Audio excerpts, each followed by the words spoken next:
Imos definir o concepto de Guerra Fría.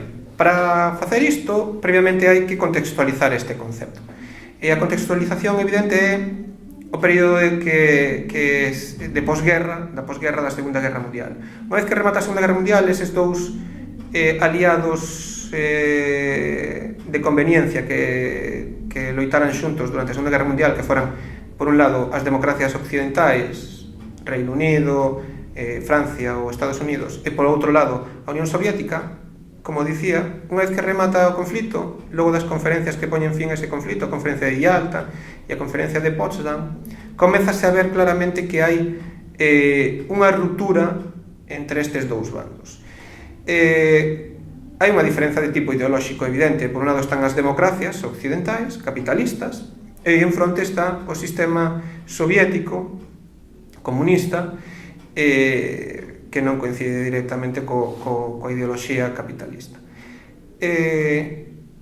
A URSS, a Unión Soviética, vai intentar impulsar aqueles gobernos de tipo comunista que aparecen nos estados que liberou logo da Segunda Guerra Mundial, é dicir, na zona oriental, sobre todo, de Europa, e ao mesmo tempo os estadounidenses o que van facer é intentar evitar esa expansión do comunismo.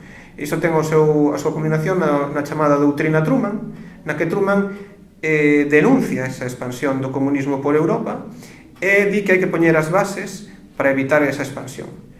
Unha medida que se toma importante é o coñecido Plan Marshall. O Plan Marshall é unha axuda económica que se destina aos países europeos que participaran na Segunda Guerra Mundial e que foran afectados por esa Segunda Guerra Mundial, pero unha condición para recibir esa axuda é ter cuidado co caer en ideoloxías comunistas. É dicir, no fondo, inxectanse cartos para evitar esa expansión do comunismo. Eu dou vos cartos, pero, cuidado, quitades do poder ou do goberno a eses que son comunistas. E, polo tanto, un interese detrás dese Plan Marshall.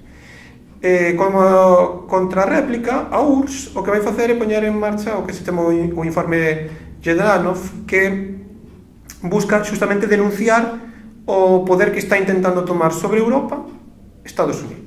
Estados Unidos se está expandindo sobre Europa coa súa política e a súa ideoloxía capitalista grazas a ese Plan Marshall, e crea a Unión Soviética a Cominform, que une os países comunistas, justamente para facer fronte a ese bloque capitalista que se está creando en fronte. Esta tensión que se está creando e que vai en aumento leva a que un dos políticos máis relevantes da Segunda Guerra Mundial, justamente do período posterior, é Churchill, o primeiro ministro británico, que leva a falar neste momento da fenda que se está creando entre eses dous antigos aliados, e esa fenda vai a denominar como cortina de ferro.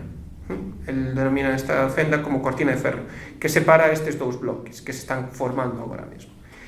E máis, estes dous bloques, en vista do que están facendo os seus rivais, van crear alianzas de tipo estratégico, militar, como vai ser a OTAN por parte dos occidentais no ano 1949, a Organización do Tratado Atlántico Norte, que une a Estados Unidos e os seus aliados, e en fronte a URSS vai crear o chamado Pacto de Varsovia en 1955, que integra a Unión Soviética e aqueles estados comunistas satélites da Unión Soviética. Esta é a situación de partida. Pero, entón, que entendemos realmente como Guerra Fría? A Guerra Fría vai ser, justamente, partindo desta contextualización, o modelo de relacións que se vai crear a escala global entre estes dous bloques. Un modelo que leva a unha tensión constante entre os dous bloques, encabezado un pola Unión Soviética e outro por Estados Unidos, é unha tensión permanente, pero en ningún momento vai haber un enfrontamento directo entre ningún dos dous líderes. En ningún momento se vai enfrontar directamente a Unión Soviética nin Estados Unidos. Por que? Porque esa tensión permanente vese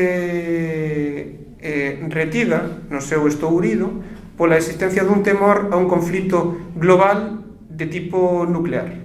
Pensemos que está en desenvolvemento neste momento as bombas atómicas que se puxeran en acción ao final da Segunda Guerra Mundial. Pois hai un medo a esa confrontación directa de tipo atómico. pero sí que existen conflitos durante a Guerra Fría. Conflitos nos que van a estar detrás a Unión Soviética e os Estados Unidos, pero que en ningún momento, como dicía, van confrontalas a elas directamente. Un dos exemplos máis relevantes é a Guerra de Corea. Corea é liberada no norte polos soviéticos e no sur liberada polos estadounidenses, co cal se produce unha partición de Corea do Norte e Corea do Sur, unha Corea do Sur aliada dos Estados Unidos e unha Corea do Norte aliada da Unión Soviética, que vai levar a un conflicto no momento que a Corea do Norte intenta invadir a Corea do Sur para crear un réxime comunista. En ese momento entran en conflito os Estados Unidos, pero cuidado, a Unión Soviética non entra no conflito, ainda que apoia a Corea do Norte, non vai entrar no conflito.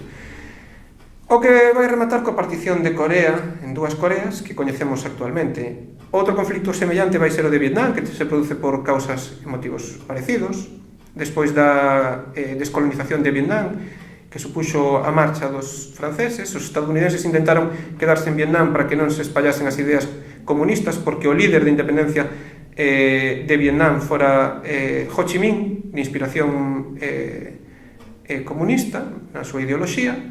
Entón, como non querían que se espallasen as ideas comunistas neste territorio, por iso a intervención estadounidense.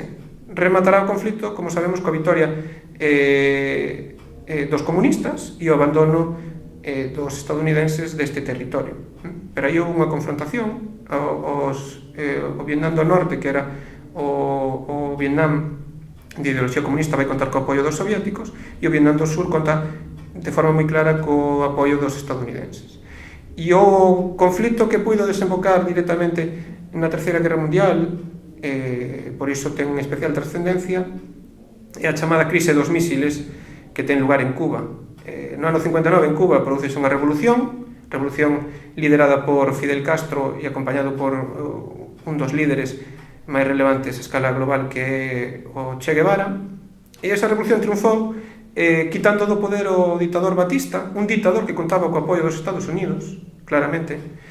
E unha vez que Fidel busca o apoio na Unión Soviética, Estados Unidos ten medo de ter un réxime comunista a nada de distancia da súa costa.